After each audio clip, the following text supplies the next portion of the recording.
베트남 라오스 여행 27나무강 물결을 거슬러 무앙응호이로 이재영 8. 농키아오로 오는 관광객 가운데 많은 사람은 무앙응호이로 가기 위한 경유지로서 이곳을 찾는다. 무앙응호이는 동화 속에 나오는 환상의 마을 같은 곳으로 알려져 있다. 오늘은 농키아오를 떠나 무앙응호이로 간다. 농키아오에서 배로 1시간 반 정도 걸린다. 무앙응호이는 육로로는 접근이 불가능한 곳인 것 같다. 무앙응호이로 가는 배는 두 곳에서 출발하는데 하나는 농키아오이고 다른 하나는 무앙카이이다. 그런데 농키아오에서는 1시간 반 정도에 가지만 무앙카이에서는 거의 6시간이 걸린다. 그래서 대부분의 관광객들은 농키아오에서 출발하는 것 같다. 농키아오에서 무앙응호이로 가는 배는 오전 11시와 오후 1시 두 편이 있다. 수박과 사과로 아침을 때우고 11시 배를 타러 갔다. 농키아오는 공용시설이 아주 부족하다. 더 좋은 관광지로 발전하기 위해서는 사업자들의 공동 노력이 필요하다는 인식이 아직은 없는 것 같다. 그래서 하다못해 길 안내판이나 관광지 지도 같은 것도 제대로 마련되어 있지 못하다. 그저에게 사업자가 내건 숙박업소나 식당 안내 표지판이 난립되어 있을 뿐이다. 무앙응호이로 가는 선착장과 매표소도 제대로 표시되어 있지 않아 조금 헤매었다. 배상은 7만 깁 5,000원에 조금 못 미친다. 약 20명 정도가 탈 수 있는 길쭉한 배인데 승객들이 많아 두 척을 나눠 타고 한꺼번에 출발한다. 승객들도 다 타고 짐도 모두 실었는데 무슨 일인지 꿈을 대며 출발을 않는다. 11시 40분이 되어서야 겨우 출발했다. 배는 상류를 향해 힘차게 달린다. 어제 저녁 선셋 크루즈를 타려다 실패했는데 이걸로 충분히 보상이 된다. 배는 푸른 나무강을 거슬러 올라간다. 위에서 내려다보는 나무강의 풍경은 절경이었지만 배를 타고 가면서 보는 풍경 역시 그에 못지않다. 아름다운 풍경을 감상하면서 가다 보니 무앙응호이는 어찌되어도 좋다는 생각이 든다. 비록 그곳이 기대에 미치지 못하는 곳이라 하더라도 이 아름다운 강 풍경을 즐기며 가는 것만으로 그대가는 충분하다. 상류로 올라갈수록 강폭은 좁아진다. 강 양쪽에는 물소들이 평화롭게 강 속에 몸을 담그고 있는 광경이 보인다. 그 근처에서는 아이들이 물장난을 하고 있다. 출발한 지 40분쯤 되었을까 배가 강변으로 다가가 멈춘다. 벌써 도착인가 생각했더니 가족으로 보이는 5명의 라오스인을 내려준 뒤 배는 다시 출발한다. 이 배는 시내버스처럼 도중에 승객을 태우고 내려주고 하는 것 같다. 그렇게 1시간 반 정도 달렸을까 저 앞쪽 강변의 마을이 보인다. 바로 무앙응호이이다. 선착장이 변변히 마련되어 있지 않다. 건가에 배를 댄 후 약 2m 정도의 거리를 다리를 걷고 건너려 한다. 앞선 사람들이 신발을 벗고 물로 들어가는 모습을 보고 나도 신발을 벗고 있자니 누군가가 널빤지를 가져다 걸쳐준다. 덕분에 물을 적시지 않고 배에서 내릴 수 있었다. 배에서 내리니 많은 사람들이 나와 자기네 집의 방 사진을 보여주면서 숙박을 권유한다. 일부러 숙소를 예약하지 않았지만 서둘 필요는 없다. 먼저 선착장 근처의 식당에서 점심을 먹었다. 식당 주인이 자신의 집에서 숙박하라며 방을 보여준다. 더블 침대방이 깨끗하고 베란다에서 강도 내려다 보인다. 이곳에서 일단 2박을 하기로 하였다. 1박에 15만 깁만 원이다. 짐을 풀고 베란다의 흔들의자에 앉아 쉬었다. 지금은 햇빛이 강해 그늘에서 쉬는 것이 상책이다. 조금 있으니 꼭 비가 올 듯이 서늘한 바람이 불며 구름이 하늘을 덮는다. 시간을 보니 오후 3시가 좀 지났다. 햇빛도 숨어버려 근처를 둘러보러 나왔다. 이곳 무앙응호이는 바로 앞에 강을 안고 사방은 온통 높은 산으로 둘러싸여 있다. 그러니까 산들이 강을 감싸고 있으며 그 강 옆에 무앙응호이 마을이 있는 것이다. 무앙응호이는 마치 동화 속의 마을처럼 환상적이다. 그러나 이것은 어디까지나 높은 곳에서 마을 전체를 내려다보면서 보이는 풍경이다. 마을 속에 있는 나로서는 그렇게까지 환상적이라는 느낌은 없다. 그렇지만 산과 강이 어울린 마을 풍경은 아름답기 그지없다. 마을 가운데로 넓은 길이 나 있다. 포장은 되어 있지 않지만 폭은 왕복 2차선은 충분히 될 만한 너비이다. 길을 따라 걸었다. 아주 메마른 황토길인데 마치 황토 먼지 같은 가는 흙이 길 위에 수북이 쌓였다. 이런 길에 차라도 지나가면 어쩌나 생각하는데 때맞춰 차가 한 대 지나간다. 3시간의 누런 황토먼지가 일어나 주위에 아무것도 보이지 않는다. 길이 황토먼지로 뒤덮여 걷기 힘들었지만 주위 경치는 감탄이 절로 나오게 한다. 완만한 황토길을 건너라면 어릴 때 할머니 손을 잡고 가던 시골길이 떠오른다. 이렇게 주위의 풍경을 감상하면서 또 옛 생각을 하면서 걷다 보니 저 앞에 사람이 여러 명 모여있는 곳이 보인다. 길이 물에 잠겨 공사를 하고 있다. 그리고 옆 산 기슭에는 탐강 동굴이 있다. 탐강 동굴은 생각보다는 큰 동굴이었다. 입구는 지름이 3m 정도 되어 보이고 입구를 들어서면 제법 넓은 공간이 있다. 그러나 곧바로 밑으로 꺼진 굴이 나오는데 더 이상 들어가진 않았다. 동굴에서 맑은 물이 흘러나와 길을 가로질러 흐른다. 함께 배를 타고 온 서양 아이들이 물장난을 하면서 놀고 있다. 이곳을 지나 2.5km 정도 더 가면 소수민족이 사는 반나마을이 나온다. 이왕 여기까지 왔으니 반나마을까지 가보기로 했다. 그런데 마을을 1km 남짓 남겨두고 갈라진 길이 나온다.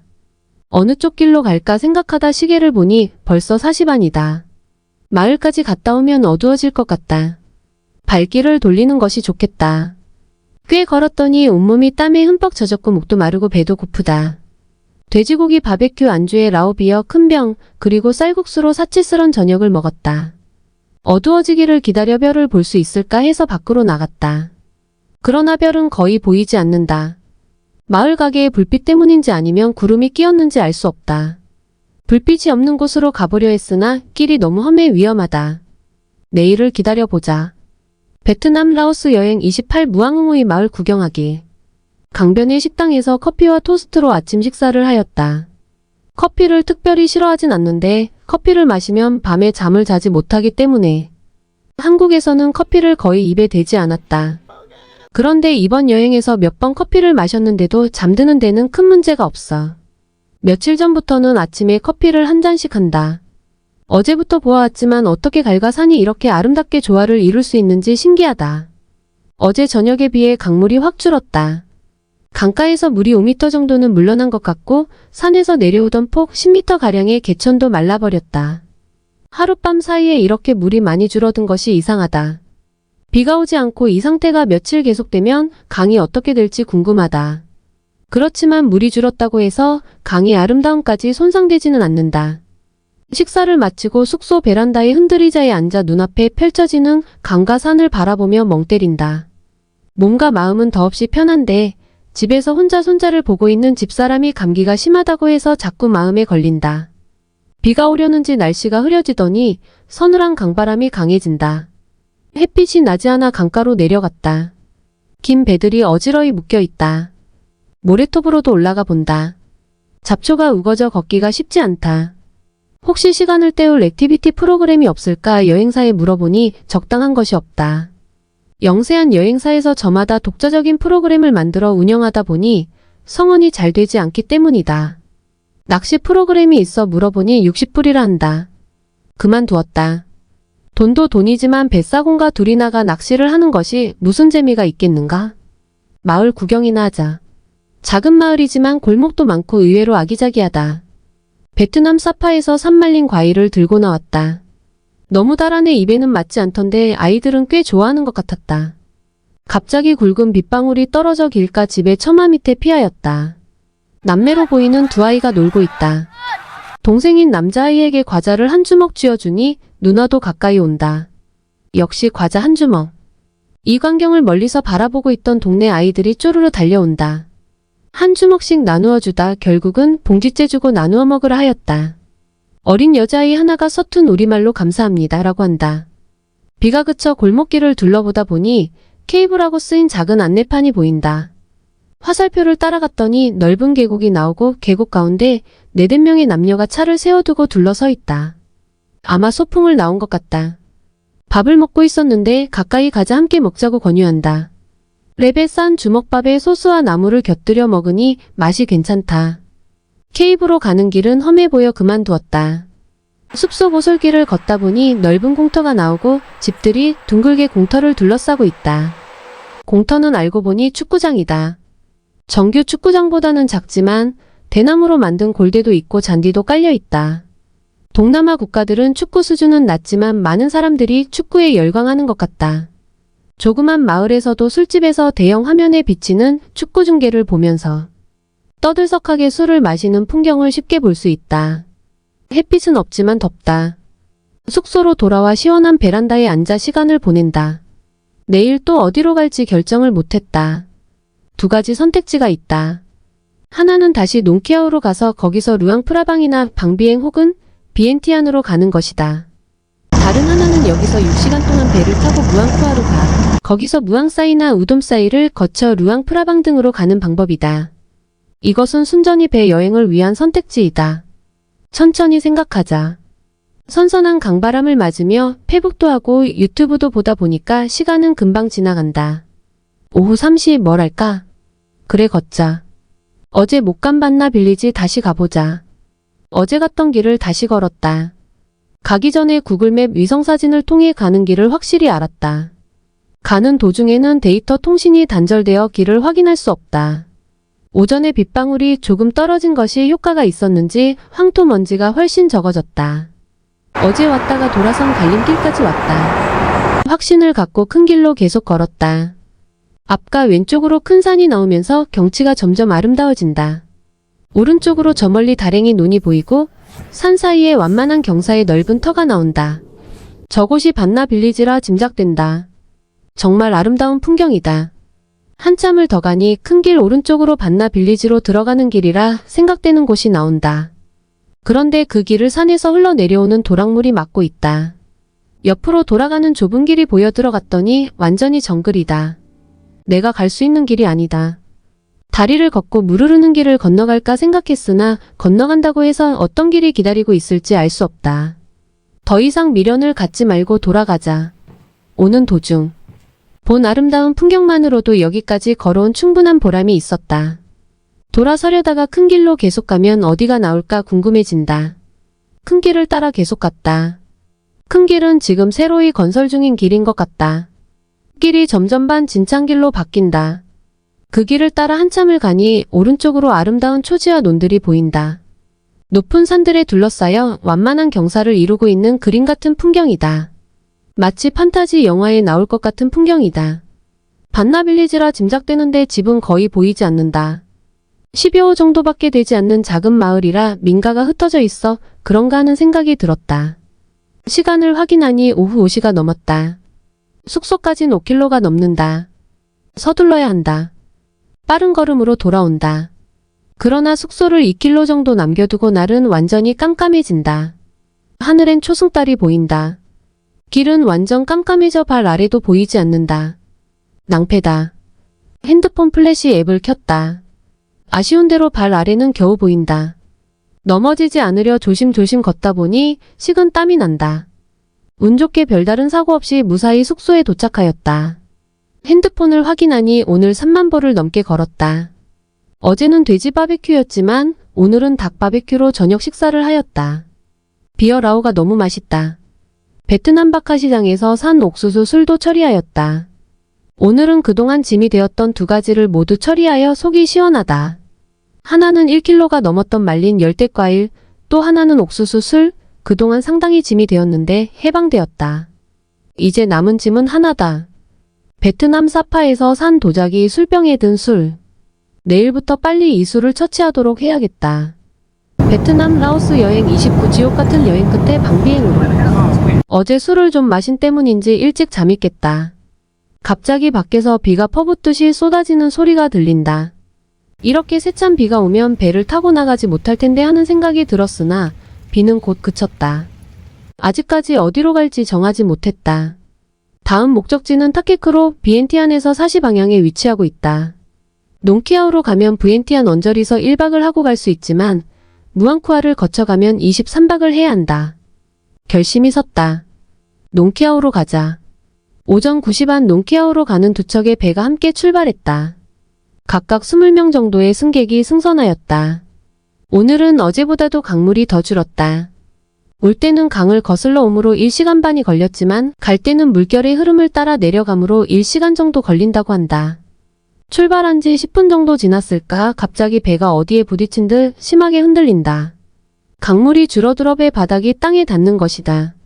선장의 말에 따라 승객들은 모두 배에서 내렸다. 그리고 승객들이 배 양쪽에서 배를 밀고 내려가게 되었다. 성가시다는 생각이 들었지만 서양 젊은이들은 아주 신이 났다. 소리를 지르며 배 양쪽에서 배를 밀며 물보라를 튀긴다. 얼마 전에 본 캐나다 드라마 바이킹이 생각난다. 200m 정도 그렇게 배를 밀고 가다가 다시 배를 탔다. 다시 얼마만큼 가다가 이번엔 배를 강변 자갈밭에 대더니 또 내리라 한다. 승객들이 모두 내린 후 선장과 서양 젊은이 둘에서 셋이서 배를 밀고 가고 나머지 승객들은 자갈밭을 걸어간다. 맨발로 내렸더니 발도 아프고 걷기도 힘들다. 어릴 때 강에서 몇 감던 일이 생각난다.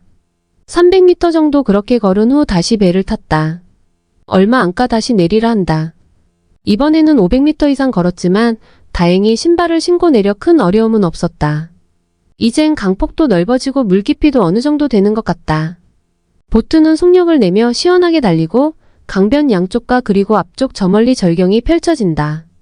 정신없이 경치를 감상하노라니 농키아우 선착장에 도착한다. 배에서 내리니 터미널로 가는 툭툭이 기다리고 있어 탔다. 그런데 툭툭의 승하차는 선입후 출법이라 제일 먼저 탔기에 제일 나중에 내렸다. 그 때문에 루앙 프라방행 차표 사는 줄 맨 끝에 설 수밖에 없었다.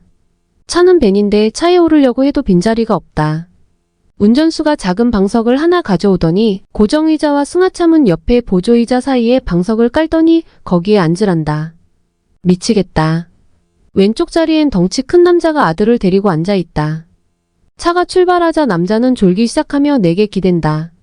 등받이도 없는 보조의자에 앉은 나는 이 남자에게 밀려 오른쪽으로 몸이 기울어질 수밖에 없다. 오른쪽에는 여자가 앉아나 보고 밀지 말라고 한다. 이런 상태로 악몽 같은 3시간을 달려 루앙 프라방에 도착했다. 루앙 프라방 터미널에서 브엔티안으로 가는 차표를 끊었다.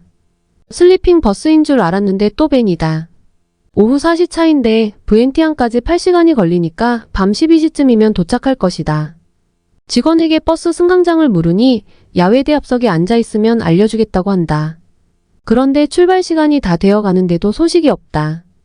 혹시 해서 승강장을 돌아보니 이미 뒤쪽에 차가 들어와 있고 사람들이 타고 있다. 얼른 허둥지둥 달려갔다. 차 안을 보니 이미 빈자리가 하나도 없다. 황당해서 차 밖에 서 있으니 운전사가 나와 또 작은 보조의자를 밀어넣더니 거기에 앉으라 한다. 딱 봉고만한 차인데 운전사 포함 20명이 탔다. 내 자리는 또 등받이도 없는 보조의자이다. 이걸 타고 8시간을 달려야 한다. 화가 치밀었지만 말도 통하지 않으니 어쩔 수가 없다. 기차를 탈 걸 그랬다. 차가 출발했다. 이번엔 루앙 프라방에 올 때보다 사정이 더 나빠졌다. 오른쪽 자리에 아주 뚱뚱한 라오스 여자가 앉았다. 이 여자의 몸통이 내가 앉은 보조의자를 반쯤 침범했다. 왼쪽으로는 덩치 큰 서양 젊은이 둘이 앉아 더 이상 밀고 들어갈 수가 없다. 여자에게 밀려 의자 모서리에 앉을 수밖에 없는데 그곳엔 철제 고정장치가 달려있어 엉덩이를 찌른다. 의자 등받이가 없으니 몸의 균형을 잡기가 힘들다.